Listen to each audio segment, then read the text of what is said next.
Emily, an 8-year-old girl, never imagined that a sunny afternoon would turn into a heart-pounding race against time. As she played outside with her younger brother, Tommy, her carefree world shattered when she discovered him locked inside their family car. With the sun beating down and the heat rising rapidly inside the vehicle, Emily felt a surge of panic and determination wash over her. Gripping a small rock tightly in her tiny hand, she drew upon the responsibility instilled in her by her parents, memories of their words echoing in her mind. "You're the big sister now, Emily. You need to protect Tommy." But as she prepared to break the window, the weight of her task felt heavier than ever. How did her innocent playtime transform into a life-or-death rescue mission? And how would Emily's bravery and quick thinking turn this terrifying moment into a tale of heroism? Stay tuned to find out. Before we dive in, let us know where you're watching from today. And if Emily's story inspires you, don't forget to subscribe. The warm sunlight danced across the lush green grass as Emily chased after her little brother Tommy. Their laughter echoed through the backyard, a cheerful melody that mixed with the chirping of birds and the gentle rustling of leaves. At 8 years old, Emily was the picture of an attentive big sister, her eyes never straying far from her energetic 5-year-old brother. "Tommy, wait up," Emily called out, her ponytail bouncing as she ran. "Don't go too close to the fence." Tommy giggled, his chubby legs carrying him in zigzags across the yard. "Can't catch me, Emily." Emily smiled, slowing her pace just enough to let Tommy feel like he was winning their impromptu game of tag. She knew he loved the thrill of being chased, but she also knew it was her job to keep him safe. As the oldest, she took her responsibilities seriously, even in play. From inside the house, the muffled sounds of their parents' busy afternoon drifted out through an open window. Mom's voice carried a hint of stress as she spoke on the phone, likely finalizing details for the important dinner party they were hosting that evening. Dad's footsteps creaked on the floorboards upstairs, where he was tackling a home repair project that had been put off for far too long. Earlier that morning, as Emily helped set the table for breakfast, Mom had pulled her aside with a conspiratorial smile. "Emily, sweetie," she'd said, kneeling down to meet her daughter's eyes, "Dad and I have a lot to do today to get ready for our guests tonight. Do you think you could be my special helper and keep an eye on Tommy while we're busy?" Emily had straightened up, her chest swelling with pride. "Of course, Mom. I can do it. That's my girl," Mom had replied, giving her a quick hug. "You're such a responsible big sister. I know I can count on you." Now, as the afternoon sun climbed higher in the sky, Emily felt the weight of that trust. She watched Tommy carefully as he explored the yard, making sure he didn't wander too close to any potential dangers. When he picked up a stick, Emily gently redirected him. "Hey, Tommy, why don't we play with your ball instead?" she suggested, pointing to the colorful rubber ball lying near the porch steps. Tommy's face lit up. "Yeah, can we play catch?" "Sure thing, buddy," Emily agreed, retrieving the ball and tossing it gently to her brother. He caught it with both hands, a look of concentration etched on his face.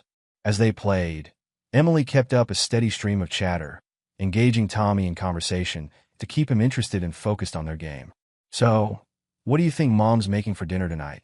she asked as she caught the ball. Tommy scrunched up his nose and thought. "Spaghetti?" Emily laughed. "I don't think so. It's a fancy dinner party, remember? Maybe it'll be something grown-up, like salmon." "You." Tommy giggled, sticking out his tongue. "Fish are yucky." Their game continued, with Emily patiently showing Tommy how to throw the ball straighter and praising his efforts.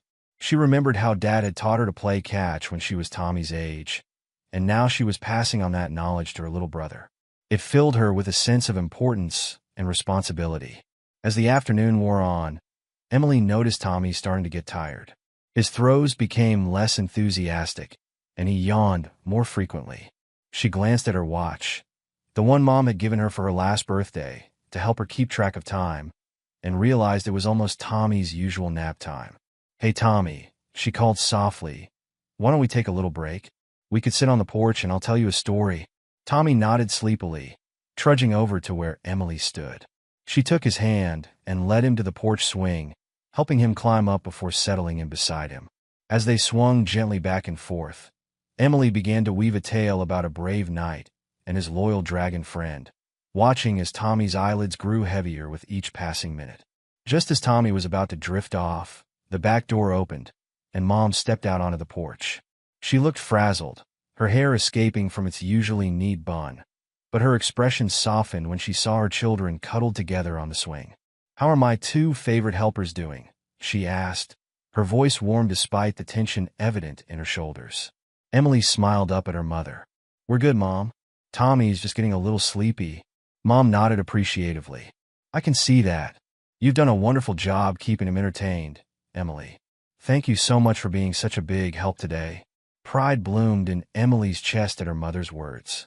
She sat up a little straighter, careful not to disturb the now dozing Tommy. "It's no problem, Mom. I like taking care of Tommy." Mom reached out to smooth Emily's hair. "I know you do, sweetheart. You're becoming such a responsible young lady." She glanced back at the house, a flicker of worry crossing her face. "I hate to ask, but do you think you could watch Tommy for just a little bit longer? The caterer's called, and there's been a mix-up with the order. I need to sort it out, and your father is still busy with that leaky pipe upstairs." Emily nodded eagerly. "Of course, Mom. I've got everything under control here." Relief washed over Mom's features. "You're a lifesaver, Emily. I promise it won't be for too long. If you need anything, just come and get one of us, okay?" "Okay, Mom," Emily agreed, feeling a surge of importance at being entrusted with this continued responsibility. As Mom hurried back inside, Emily heard her muttering about place settings and appetizers. She turned her attention back to Tommy, who was now fully asleep, his head resting against her arm. She smiled down at him, feeling a wave of protectiveness wash over her. For a while, Emily sat contentedly on the porch swing, listening to the gentle snores of her little brother and the distant sounds of her parents bustling about inside the house. She felt grown up and capable, proud that she could be relied upon to take care of Tommy while her parents dealt with more pressing matters.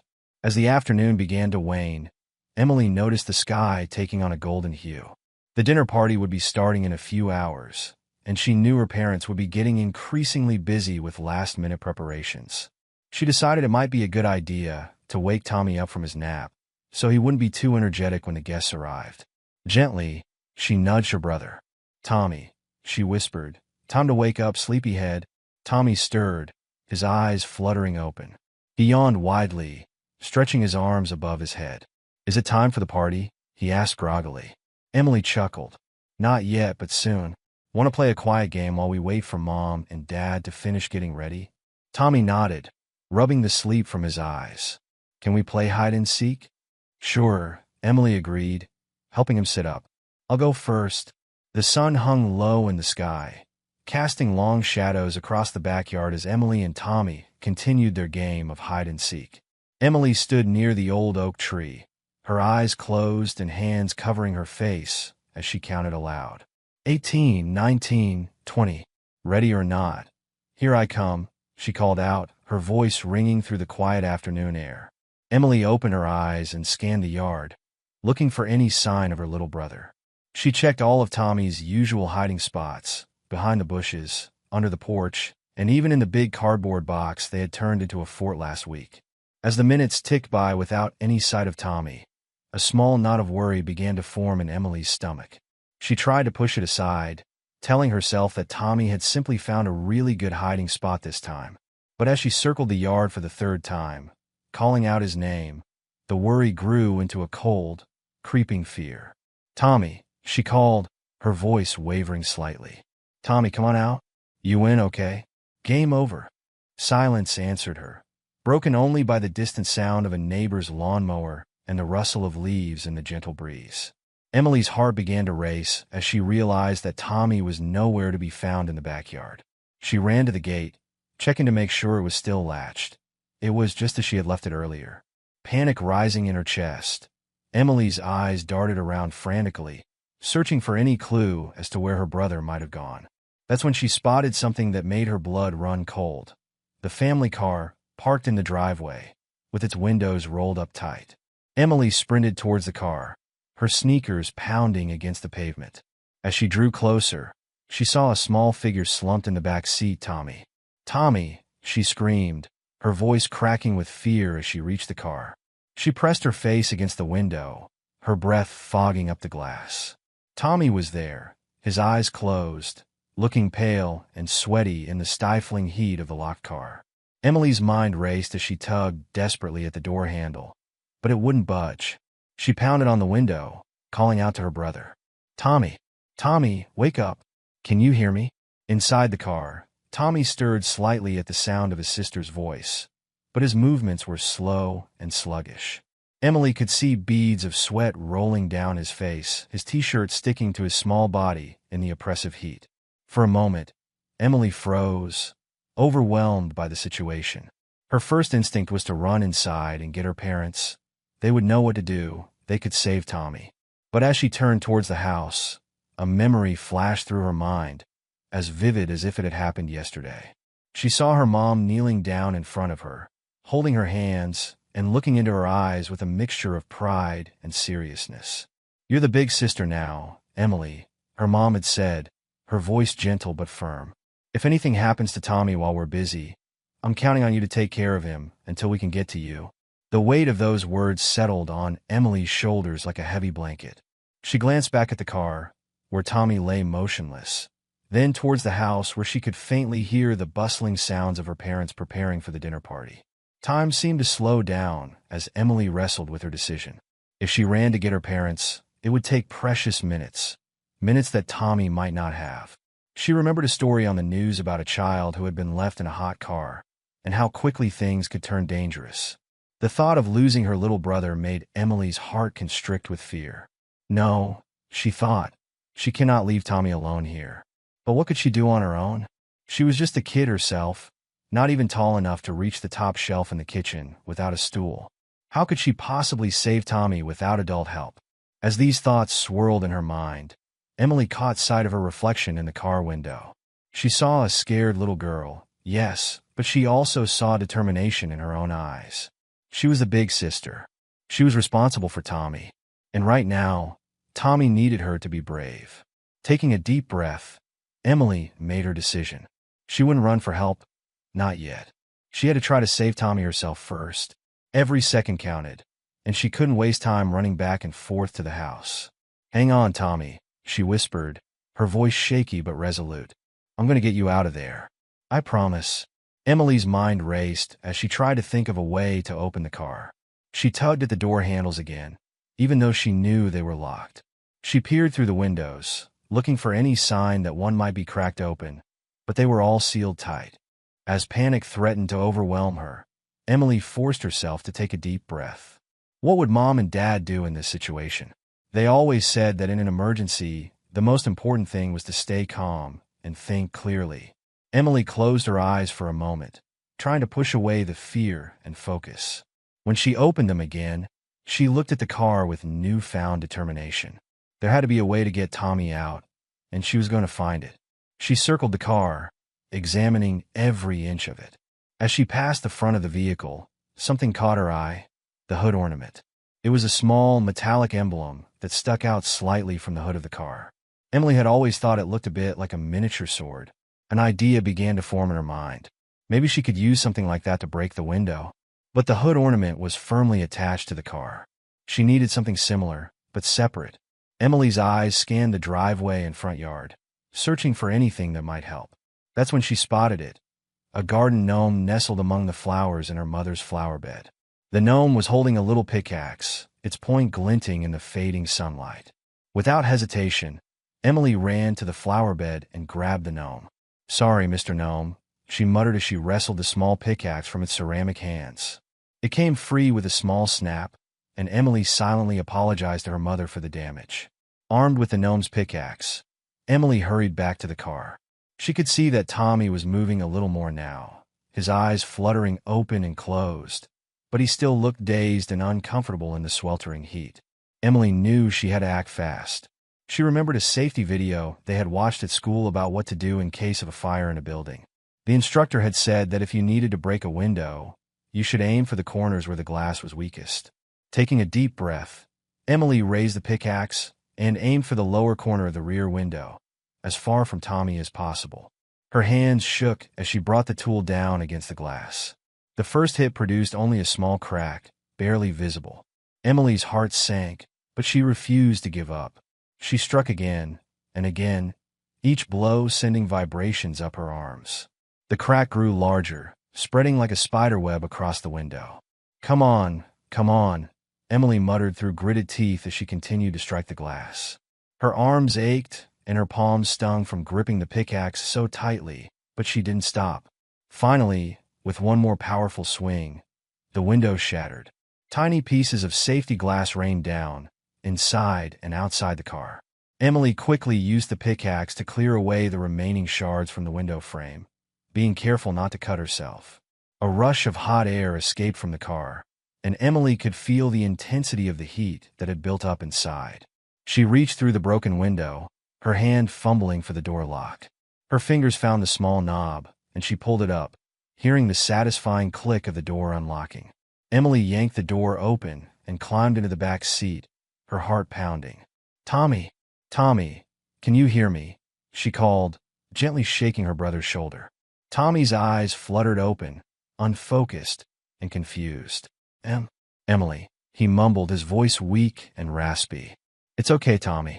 I'm here," Emily reassured him, fighting back tears of relief. She could feel the heat radiating off her brother's skin and knew she needed to get him out of the car immediately. With strength she didn't know she possessed, Emily managed to unbuckle Tommy's seatbelt and carefully pull him out of the car. She half-carried, half-dragged him to the shade of the big oak tree in their yard, laying him gently on the cool grass. "Tommy, are you okay? Can you talk to me?" Emily asked, kneeling beside her brother and brushing his damp hair away from his forehead. Tommy blinked up at her, seeming to become more alert as the fresh air reached his lungs. I'm thirsty," he croaked. "Okay, I'll get you some water. Just stay here, all right? Don't move," Emily instructed, her voice trembling with a mixture of fear and relief. She sprinted to the outdoor faucet and turned it on, cupping her hands to catch the cool water. She ran back to Tommy, carefully helping him sip the water from her hands. As Tommy drank, color began to return to his cheeks, and his eyes became clearer. "What happened?" Tommy asked, his voice a little stronger now. Emily sat back on her heels, the adrenaline that had been coursing through her veins starting to subside.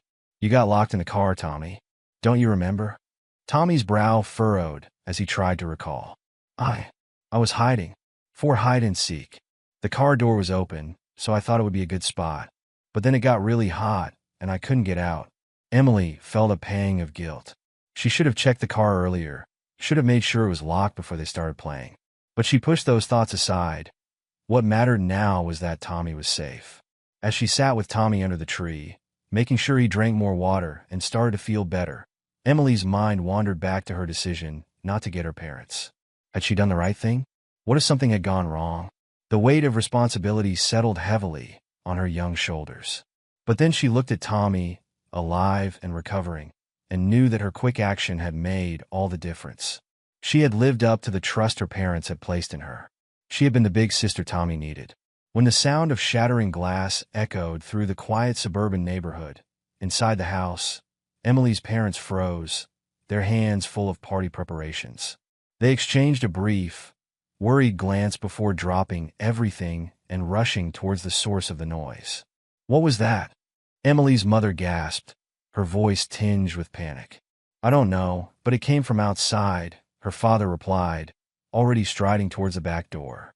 They burst out onto the porch, their eyes scanning the yard frantically.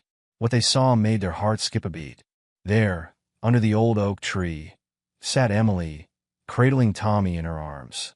Both children were trembling. "Emily! Tommy!" their mother cried out, racing across the lawn with their father close behind. As they drew closer, they noticed the family car in the driveway, its rear window shattered. Shards of glass glittered on the pavement in the fading sunlight. A broken garden gnome lay nearby, its little pickaxe missing. "What happened? Are you two all right?" their father asked, kneeling beside his children. His eyes darted between Emily and Tommy, searching for any signs of injury. Emily looked up and saw her parents, her eyes filled with tears, her lower lip quivering. She opened her mouth to speak, but a sob escaped instead. Tommy, still nestled in her arms, whimpered softly. "It's okay, sweetie," their mother soothed, reaching out to stroke Emily's hair. "Take a deep breath and tell us what happened." Emily drew in a shaky breath, trying to steady herself. I broke the car window," she confessed, her voice barely above a whisper. Her parents exchanged confused looks. "You broke the window?" her father repeated, his brow furrowed. "But why?" "Tommy was trapped inside," Emily explained, the words tumbling out in a rush. "We were playing hide and seek, and he hid in the car, but then he got locked in, and it was so hot, and I couldn't open the door, and I was so scared." As Emily's explanation poured out, her parents' expressions shifted from confusion to horror to relief. Their mother gathered both children into her arms, holding them tight. "Oh, my brave, brave girl," she murmured, her own eyes filling with tears. Their father stood up, running a hand through his hair as he surveyed the scene. The broken window, the abandoned gnome, the evidence of Emily's desperate attempts to save her brother. It all painted a picture of a terrifying ordeal. "Emily," he said, his voice gentle but serious, "why didn't you come get us? We would have helped." Emily's lower lip trembled again, but she met her father's gaze. I was afraid," she admitted. "I remembered what Mom said about being responsible for Tommy when you're busy. I thought if I ran to get you, it might take too long, and Tommy might. She couldn't finish the sentence, fresh tears spilling down her cheeks. Her parents exchanged a look, a mixture of pride and concern passing between them. Their mother hugged Emily tighter. "Oh, sweetheart," she said, her voice thick with emotion. "We're so proud of you for being brave and taking action. But you know you can always come to us in an emergency, right?" Emily nodded, sniffling. "I know. I wanted to be a good big sister. I wanted to protect Tommy like you asked me to." Her father knelt down again, placing a hand on Emily's shoulder. "And you did protect him, Emily. You saved your brother's life today. That's an incredibly brave and responsible thing you did." As the reality of the situation sank in, Emily's parents' initial shock and confusion gave way to an overwhelming sense of gratitude and pride. They looked at their daughter with new eyes, seeing not just their little girl, but a brave, quick-thinking young person who had faced a terrifying situation with courage and determination. "Let's get you both inside," their mother said, helping Emily and Tommy to their feet. "We need to make sure you're both okay, and then we can talk more about what happened." As they walked back to the house, Emily's father paused to examine the broken car window. He shook his head in disbelief, marveling at the strength and resourcefulness his daughter had shown. Inside, they settled in the living room. Their mother brought glasses of water and some cookies, trying to create a sense of normalcy amidst the lingering tension. Tommy, still a bit shaken, but recovering quickly as children often do, munched on a cookie while their father checked him over for any signs of heat exhaustion. Emily sat quietly on the couch, watching her family with wide eyes. The adrenaline was wearing off, leaving her feeling drained and a little overwhelmed. She couldn't quite believe what she had done, and a small part of her worried that she might be in trouble for breaking the car window. As if reading her mind, her mother sat down beside her, wrapping an arm around her shoulders. "Emily," she said softly, "I want you to know that we are incredibly proud of you. What you did today was very brave and very grown-up." Emily looked up at her mother, relief washing over her. "You're not mad about the car?" Her father, who had finished checking on Tommy, joined them on the couch. "The car window can be replaced," he said firmly. "Your brother's life is what's important. You made the right choice, Emily. But," her mother added gently, "we also want you to know that you don't have to handle big emergencies like this all by yourself. When we talk about you being responsible for Tommy, we mean things like making sure he doesn't wander off while you're playing, or helping him if he scrapes his knee. In really dangerous situations like today, it's okay, and important, to get adult help." Emily nodded, understanding dawning in her eyes. "I was just so scared," she admitted. "I kept thinking about that story on the news about the kid in the hot car, and I didn't want that to happen to Tommy." Her parents exchanged a pained look, realizing how much their daughter had taken on her young shoulders. "Oh, sweetheart," her father said, pulling her into a hug. "We're so sorry you had to deal with that fear. But we're also so proud of how you handled it. You showed incredible presence of mind and courage." As the evening wore on, the family remained huddled together in the living room, the forgotten dinner party preparations a distant memory. They talked through what had happened, with Emily recounting every detail of her rescue attempt. Her parents listened attentively, their hearts swelling with pride at their daughter's bravery and quick thinking. Tommy, recovered from his ordeal and now enjoying being the center of attention, chimed in with his own perspective. "Emily's my hero," he declared, beaming at his sister. "She saved me like a superhero." Emily blushed at the praise, a small smile tugging at her lips. For the first time since the incident, she felt a spark of pride in what she had done. As the night deepened, their parents decided to postpone the dinner party, calling their guests to explain the situation. The family ordered pizza instead, creating an impromptu celebration of Emily's bravery and Tommy's safety. Over slices of pepperoni and cheese, Emily's parents took turns sharing stories of times when they had faced scary situations and had to make quick decisions. They wanted Emily to understand that being brave didn't mean not feeling fear, but rather acting despite that fear. "You know, Emily," her father said, wiping pizza sauce from his beard, "when I was about your age, I had to help my little brother too. He fell into a creek while we were playing, and I had to pull him out. I was terrified, but I knew I had to act fast." Emily's eyes widened. "Really? What happened?" Her father smiled, remembering.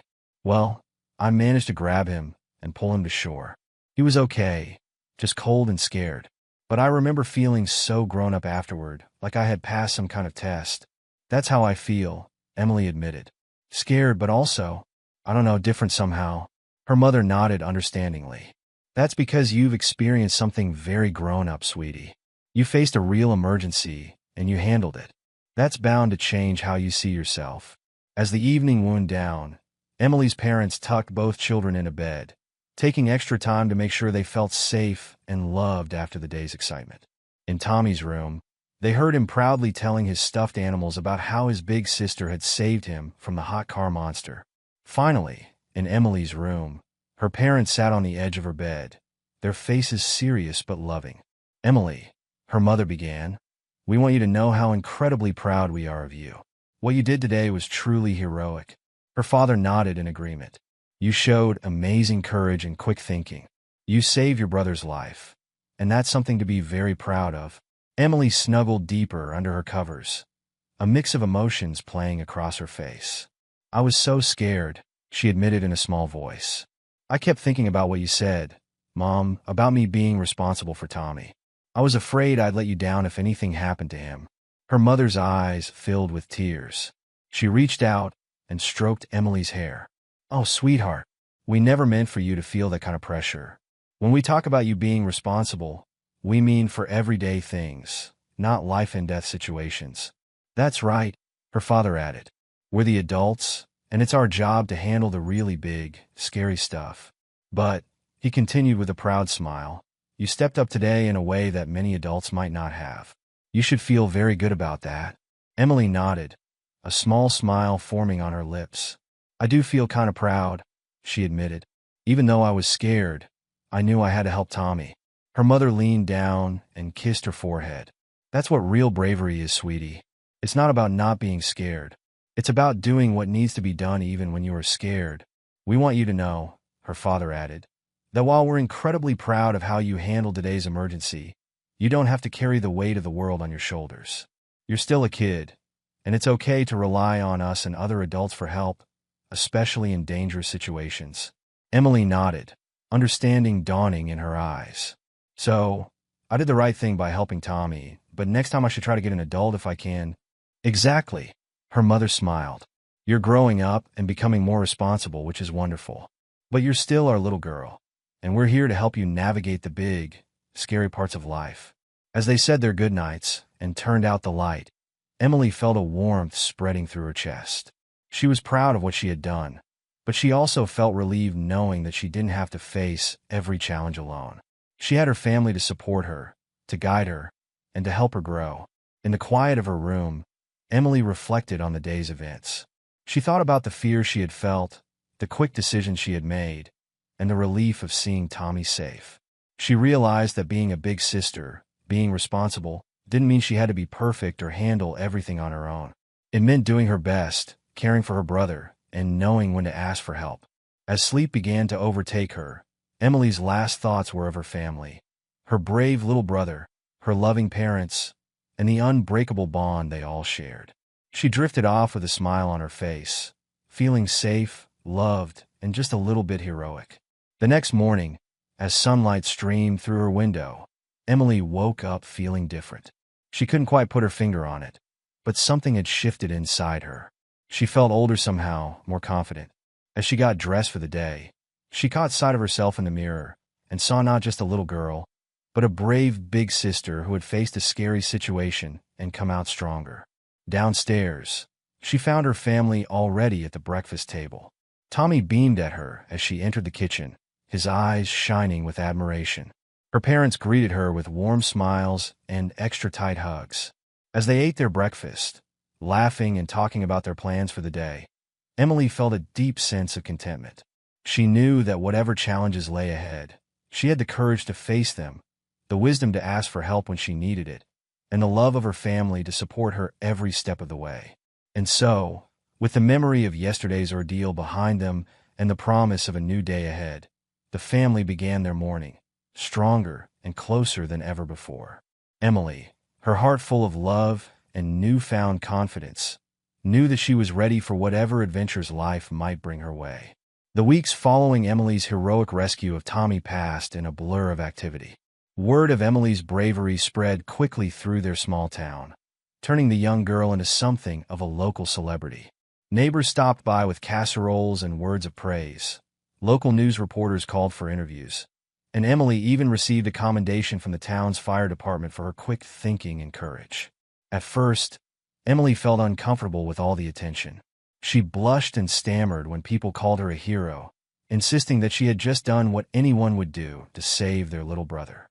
But as time went on, she began to understand the impact of her actions, not just on Tommy and her family, but on the community as a whole.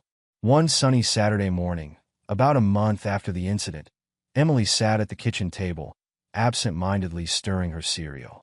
Her mother, noticing her daughter's pensive mood, sat down beside her. "What's on your mind, sweetheart?" she asked gently. Emily looked up, her brow furrowed in thought. "Mom, do you think I could help other kids learn about car safety? So, what happened to Tommy doesn't happen to anyone else?" Her mother's eyes widened in surprise, then softened with pride. "That's a wonderful idea, Emily. What did you have in mind?" As Emily began to excitedly outline her ideas, her father and Tommy wandered into the kitchen, drawn by the animated conversation. Soon, the whole family was engaged in a lively discussion, brainstorming ways to turn Emily's experience into a positive force for change in their community. Over the next few days, Emily worked tirelessly on her project. She created colorful posters with safety tips, wrote a simple but engaging story about car safety for younger children, and even designed a catchy slogan, "Check before you lock." Her parents, impressed by her initiative, helped her reach out to local schools and community centers to arrange presentations. Emily's first presentation was at Tommy's kindergarten class. As she stood in front of the room full of wide-eyed 5-year-olds, she felt a flutter of nervousness in her stomach. But then she caught sight of Tommy, sitting cross-legged on the carpet, beaming up at her with unwavering faith. Drawing strength from his support, Emily took a deep breath and began. "Hi, everyone," she said, her voice growing steadier with each word. "I'm here to talk to you about something really important: how to stay safe around cars." As she spoke, sharing her story and the lessons she had learned, Emily was amazed to see how intently the children listened. They gasped at the scary parts, cheered when she described breaking the window, and eagerly raised their hands to ask questions and share their own experiences. By the end of the presentation, Emily felt a warm glow of satisfaction. She had taken a frightening experience and turned it into something positive, something that could help keep other children safe. As she packed up her materials, Emily overheard Tommy proudly telling his friends, "That's my big sister. She's the bravest person in the whole world." Emily's presentations became a regular occurrence, not just at schools, but at community events and even a regional safety conference. Her parents watched with a mixture of pride and awe as their daughter blossomed, growing in confidence and poise with each speech she gave. One evening, As Emily practiced her latest presentation in front of the family, her father shook his head in amazement. "You know, Em," he said, "I think you've found your calling. You have a real gift for connecting with people and sharing important information." Emily beamed at the compliment, but then her smile faltered slightly. "Thanks, Dad," she said hesitantly. "But do you think people will still care about what I have to say when they forget about what happened with Tommy? I mean, I'm just a kid." Her mother moved to sit beside her on the couch, wrapping an arm around her shoulders. "Oh, sweetie," she said softly, "what makes your message powerful isn't just what happened that day. It's your passion for helping others, your ability to explain things clearly, and your genuine care for keeping people safe. Those things won't change, no matter how much time passes." Emily nodded, comforted by her mother's words. As she snuggled into her mother's embrace, she felt a renewed sense of purpose. She might be young, but she had something important to contribute, and she was determined to make the most of this opportunity to make a difference. As summer turned to fall, Emily's safety campaign continued to gain momentum. She was invited to speak at the town's annual fall festival, addressing her largest audience yet.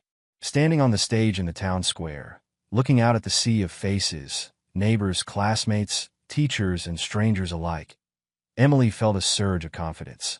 "Good afternoon, everyone," she began, her clear voice carrying across the crowd. "I'm here today to talk about something that changed my life and that I hope will change yours too." As she shared her story and her safety tips, Emily noticed something remarkable happening in the audience. Parents were pulling their children closer, nodding along with her words. Teenagers who had initially looked bored were now listening intently, some even taking notes. And there, in the front row, sat Tommy, his eyes shining with pride as he watched his big sister command the stage. After her speech, as Emily made her way through the crowd, she was stopped by a woman she didn't recognize. The woman's eyes were brimming with tears as she grasped Emily's hand. "Thank you," she said, her voice choked with emotion. "Your story, it made me realize how easily something like that could happen. I have a little one at home, and I'll never look at my car the same way again. You may have saved a life today." Emily felt a lump form in her throat as the weight of the woman's words sank in. She had hoped to make a difference, but hearing such direct, heartfelt feedback made it all feel so much more real. As the festival continued around them, Emily found herself deep in thought. She had started this journey wanting to prevent other families from experiencing the fear and danger that she and Tommy had faced. But now she was beginning to see that her impact could be even greater than she had imagined. She wasn't just teaching safety tips.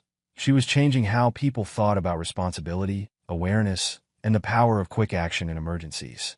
That evening, as the family walked home from the festival, Emily's father gave her a gentle nudge. "So, how does it feel to be a hometown hero and a public speaker extraordinaire?" Emily laughed, shaking her head. "Dad, stop it. I'm not a hero. I'm just trying to help." Her mother smiled knowingly. "You know, Emily, sometimes the biggest heroes are the ones who don't see themselves that way.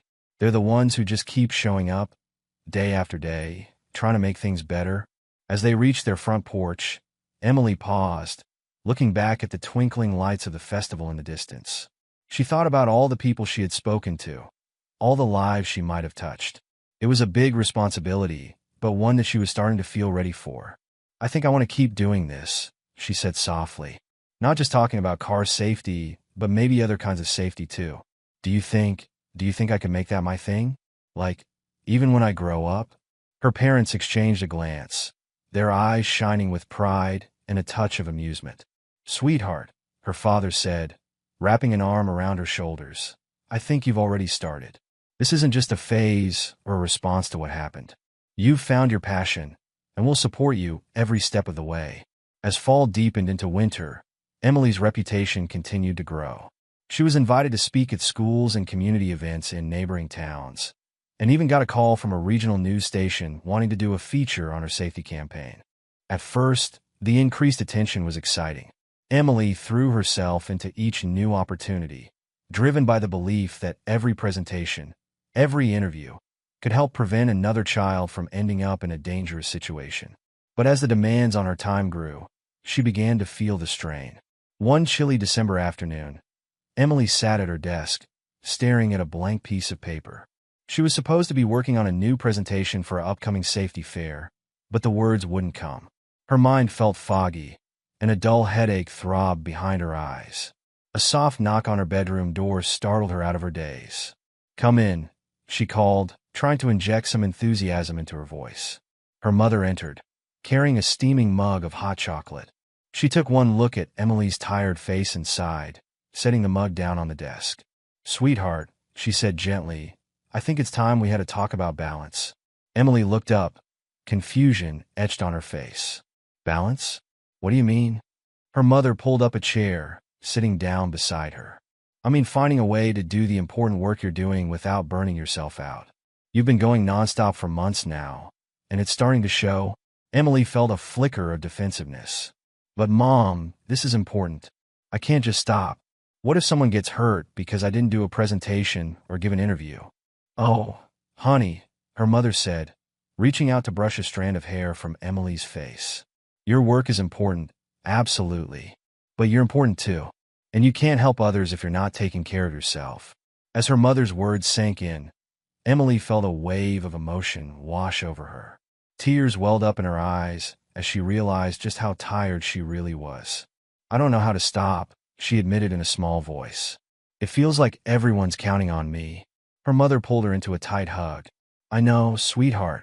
But remember, you're still a kid. It's okay to take breaks, to have fun, to just be Emily sometimes instead of Emily the safety expert. In fact, it's not just okay. It's necessary." Over the next few weeks, Emily's family helped her find a better balance.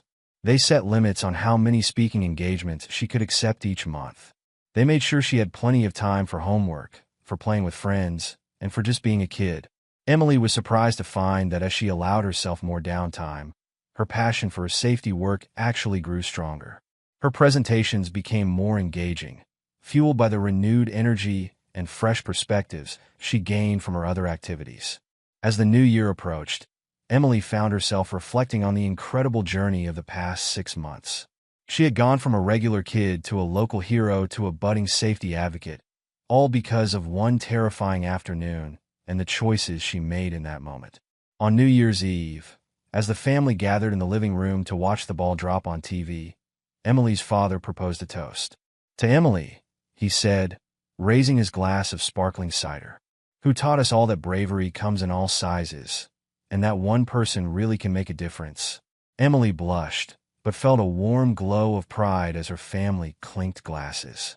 As the countdown to midnight began, she found herself thinking not just about the year that was ending, but about all the possibilities that lay ahead. The next morning, Emily woke early, feeling refreshed and excited about the new year.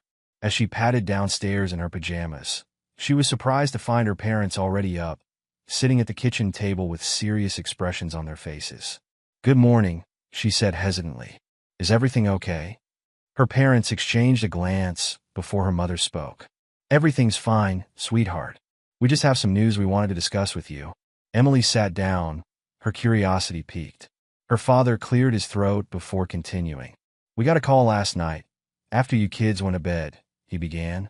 "It was from a national children's safety organization. They've heard about your work here in town, and they're very impressed." Emily's eyes widened. "Really? Wow, that's amazing." Her mother nodded, a proud smile on her face.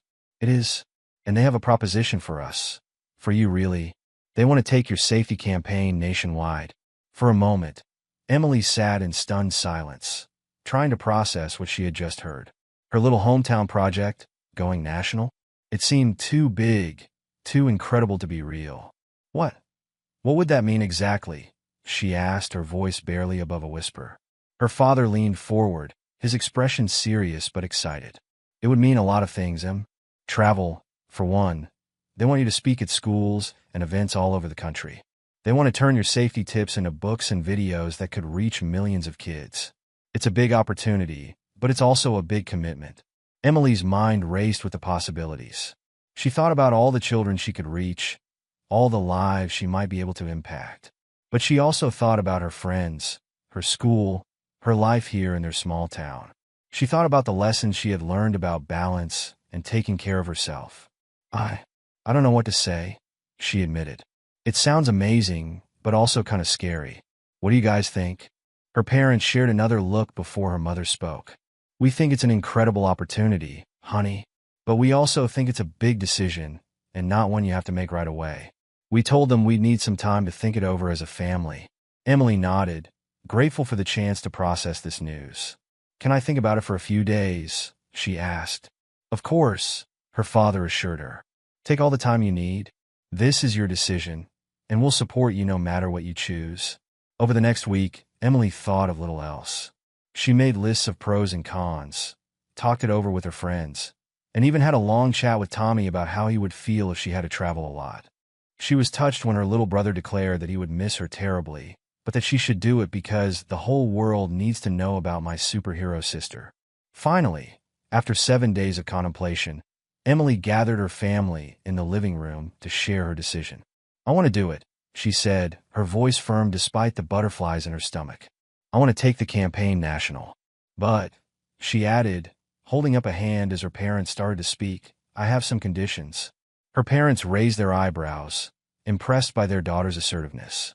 Go on, her father encouraged. Emily took a deep breath. First, I don't want to stop going to regular school. Maybe I can do some of my work online when I'm traveling, but I want to stay connected to my friends and my life here. Her mother nodded approvingly. I think that's very wise, Emily. What else? Second, Emily continued, I want to make sure we still have lots of family time. Maybe you guys can travel with me sometimes. Or maybe we can have strict, no-work talk times when I'm home. Absolutely, her father agreed. Family comes first, always. And third, Emily said, her voice softening a bit, I want to make sure that no matter how big this gets, we don't forget why we started it. It's not about being famous or important. It's about helping kids and families stay safe. Her parents beamed with pride. Oh, Emily, her mother said, pulling her into a hug. I don't think there's any danger of you forgetting that.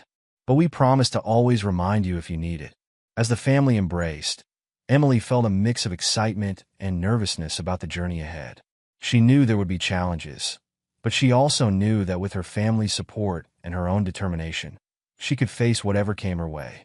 The next few months were a whirlwind of activity as Emily and her family prepared for the national launch of her safety campaign. There were meetings with publishers, video producers, and event organizers. Emily worked with a speaking coach to refine her presentations for larger audiences. She even got to help design a mascot for the campaign, a friendly dog named Safety Sam, who would help spread her message to younger kids. Through it all, Emily was careful to maintain the balance she had worked so hard to achieve. She made time for her schoolwork, for play dates with friends, and for quiet evenings at home with her family. She found that these moments of normalcy helped keep her grounded, reminding her of why she had started this journey in the first place. As spring arrived, bringing with it the promise of new beginnings, Emily stood backstage at a large auditorium in a city hundreds of miles from home. She was about to give the keynote speech at the national launch event for her safety campaign, addressing an audience of educators, parents, and media from across the country. As she waited for her cue, Emily felt a familiar flutter of nerves in her stomach. But then she caught sight of her family in the wings, her parents offering encouraging smiles, Tommy giving her an enthusiastic thumbs up. She thought about all the people who had supported her, all the lives she hoped to touch, and all the distance she had come from that terrifying day when she had to save her brother. As Emily stepped onto the stage, the bright lights momentarily blinded her. She blinked, her eyes adjusting to the glare, and suddenly the audience came into focus. Hundreds of faces, all turned expectantly toward her. For a moment, she felt a wave of panic wash over her. This was so much bigger than anything she had done before. But then she remembered her mother's words from that morning. Just be yourself, sweetheart. Your story is powerful because it's real, and because it comes from your heart. Taking a deep breath, Emily stepped up to the microphone. Good morning, she began, her voice clear and steady. My name is Emily, and 6 months ago, I was just a regular kid living in a small town. I never imagined I'd be standing here today, talking to all of you. But sometimes, life has other plans. As Emily shared her story, the terrifying moment she found Tommy locked in the car, the desperate race to save him, and the journey that had led her to this stage, she could feel the audience hanging on her every word. There were gasps of shock, murmurs of sympathy, and by the end, a standing ovation that seemed to shake the very foundations of the building. Backstage after the speech, Emily was swarmed by reporters, educators, and safety advocates, all eager to speak with her. It was overwhelming, but exhilarating too. She caught snippets of their comments as she moved through the crowd. Such poise for someone so young really brings home the importance of vehicle safety, could revolutionize how we teach children about emergency response. As the day wore on and the excitement of the launch event began to fade, Emily found herself sitting quietly in a corner of the hotel lobby, watching as her parents spoke with some of the event organizers. Tommy had fallen asleep on a nearby couch, worn out by the day's activities. A woman approached, her kind face creased with smile lines. "Mind if I join you?" she asked softly.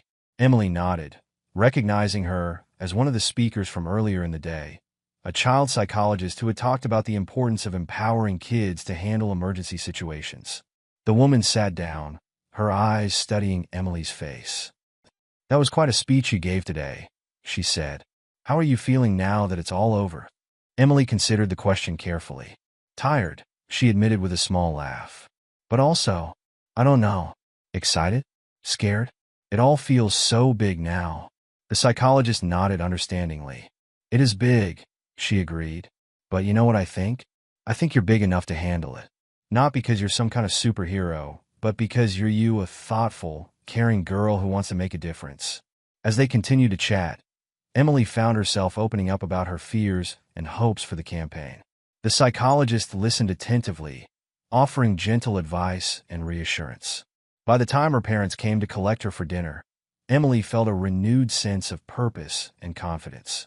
Over the next few months, Emily's life took on a new rhythm. Weekdays were spent at school, trying to maintain a sense of normalcy amidst her growing fame. Weekends often involved travel to speaking engagements, safety conferences, and meetings with publishers and producers working on materials for the campaign. It wasn't always easy. There were times when Emily felt overwhelmed by the pressure, when she longed for the simplicity of her life before that fateful day. There were missed birthday parties and school events, long flights and unfamiliar hotel rooms. But there were also moments of pure joy and satisfaction, like the day she received a letter from a young girl who had used Emily's safety tips to help a friend in trouble, or the time she saw a classroom full of kindergartners enthusiastically practicing what to do in an emergency. As summer approached, bringing with it the promise of a break from school and a busier schedule of campaign activities, Emily found herself facing an unexpected challenge. She was scheduled to appear on a popular national morning show to promote the campaign's new children's book series. It would be her biggest media appearance yet, broadcast live to millions of homes across the country. The night before the interview, Emily tossed and turned in her hotel bed, unable to sleep. What if she froze up on camera? What if she said something wrong and let everyone down? As the hours ticked by and morning drew closer, her anxiety grew. Finally, unable to stand it any longer, Emily slipped out of bed and padded down the hall to her parents' room. She knocked softly, half hoping they wouldn't hear. But moments later, the door opened, revealing her father's concerned face. "Emily? What's wrong, sweetheart?" Before she knew it, Emily was curled up between her parents on their bed, tears streaming down her face as she poured out her fears. Her mother stroked her hair soothingly while her father held her hand. "Oh, honey," her mother murmured. "It's okay to be scared. This is a big deal." Her father nodded in agreement. "But you know what? You've got something that no amount of media training can give you, a real, important story to tell. Just focus on why you're doing this, on all the kids and families you're trying to help. The rest will fall into place." As her parents continued to offer words of comfort and encouragement, Emily felt her panic slowly start to subside. By the time the first rays of sunlight began to peek through the curtains, she felt ready to face the day. The interview itself passed in a blur of bright lights and rapid-fire questions. But Emily found that once she started talking about the campaign and the importance of child safety, her nerves faded away. She spoke with passion and conviction, her natural charm shining through. As they left the studio, Emily's phone buzzed with messages from friends and family who had watched the interview. But the one that touched her most was from Tommy. "You were awesome, sis. You're going to help so many kids. In the weeks that followed, Emily's appearance on the show led to a surge of interest in the campaign. The book series became a bestseller, and requests for speaking engagements poured in from all over the country. It was exciting, but also increasingly demanding. As the summer wore on, Emily found herself struggling to keep up with the pace. She was tired all the time, and sometimes snappish with her family and the campaign team. The joy she had once felt in her work began to fade, replaced by a sense of obligation and pressure. It all came to a head one sweltering August afternoon. Emily was in the middle of a photo shoot for a new campaign poster when she suddenly burst into tears, unable to continue. Her parents quickly ushered her out of the studio, canceling the rest of the day's activities. That evening, as the family sat around the dinner table in their hotel suite, Emily's father cleared his throat. "I think it's time we had a family meeting," he said, his voice gentle but firm. Emily looked up, wiping away the last traces of her tears. "Am I in trouble?" she asked in a small voice. Her mother reached out to squeeze her hand. "No, sweetheart. We're just worried about you. We think maybe it's time to reassess some things." Over the next hour, the family had a long, honest conversation about the toll the campaign was taking on all of them, especially Emily. They talked about the importance of the work they were doing, but also about the need for balance and self-care. "You know," her father said thoughtfully, "when we started this journey, we promised ourselves that we wouldn't let it change who we are as a family. But somewhere along the way, I think we lost sight of that a little bit." Emily nodded, feeling a weight lift from her shoulders as she finally gave voice to the feelings she'd been struggling with. "I love what we're doing," she said. "I really do. But sometimes I just want to be a regular kid again, you know?" Her mother smiled, tears glistening in her eyes. "Oh, sweetie, of course you do. And you should be able to be a regular kid. We're going to figure out a way to make that happen, okay?" Together, the family brainstormed ways to create a more sustainable balance. They decided to cut back on travel, limiting it to 1 weekend a month during the school year. They would be more selective about which events and interviews to accept, focusing on those that would have the biggest impact. And they would make sure to schedule regular family days where work was off limits and they could just enjoy being together. As they worked out the details, Emily felt a sense of relief wash over her. She hadn't realized how much the pressure had been weighing on her until it started to lift. For the first time in months, she felt truly excited about the campaign again. The next morning, Emily woke up feeling refreshed and energized. As she got ready for the day's activities, a visit to a local children's hospital to read from the new book series, she caught sight of herself in the mirror. The girl looking back at her seemed different somehow, older, wiser, but with a familiar spark of enthusiasm in her eyes. At the hospital, as Emily sat surrounded by a group of young patients, reading stories and answering questions, she felt a renewed sense of purpose. This was why she had started this journey, to help kids, to make a difference. And even though the path had been more challenging than she'd expected, she knew now that she had the strength and support to keep going. As summer faded into fall and Emily returned to school, the new balance the family had struck began to pay off. Emily found herself able to enjoy her time with friends, to focus on her schoolwork, and to just be a kid again. But she also continued to pour her heart into the campaign, knowing that her work was making a real difference in people's lives. One crisp October afternoon, as Emily walked home from school with her best friend Lizzie, she found herself reflecting on how much had changed in the past year. "You know," Lizzie said, interrupting Emily's thoughts, "I was kind of worried when you first started doing all this safety stuff. I thought maybe you'd turn into some boring goody-two-shoes or something." Emily laughed. "Really? Why?" Lizzie shrugged. "I don't know. It just seems so grown up, I guess. But you're still you, just like a cooler version of you." Emily felt a warm glow of happiness at her friend's words. "Thanks, Liz. I'm glad you think I'm still me. Sometimes I wasn't sure myself." As they reached Emily's house, they found Tommy sitting on the front steps, working intently on something. As they got closer, Emily saw that he was drawing a picture. "What you got there, buddy?" she asked, ruffling his hair affectionately. Tommy held up the picture proudly. It showed two figures, one tall, one short, standing in front of a group of smiling children. "It's us," he declared. "You're teaching kids about safety, and I'm helping." Emily felt a lump form in her throat as she looked at the drawing. In Tommy's simple illustration, she saw all the reasons why she had embarked on this journey: love for her brother, a desire to help others, and the belief that even kids could make a big difference in the world. "It's perfect, Tommy," she said, giving him a hug. "How about we hang it up in my room? It'll remind me why I'm doing all this, even when things get tough."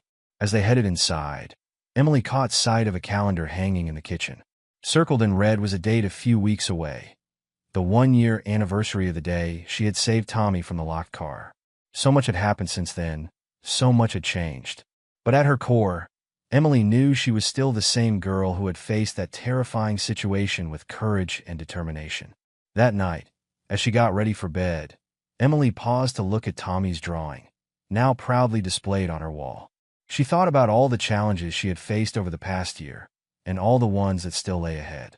But she also thought about the lives she had touched, the difference she had made, and the unwavering support of her family and friends. With a smile, Emily turned off her light and snuggled under her covers. Whatever the future held, she knew she was ready to face it, not as a perfect hero, but as herself, a regular kid with an extraordinary passion for helping others. And really, she thought as she drifted off to sleep, that was more than enough. If Emily's journey touched your heart, let us know in the comments below. We hope her story reminds you that even in the most challenging moments, bravery, love, and the bond between siblings can lead to extraordinary change. Thank you for watching, and don't forget to subscribe for more inspiring stories like this one.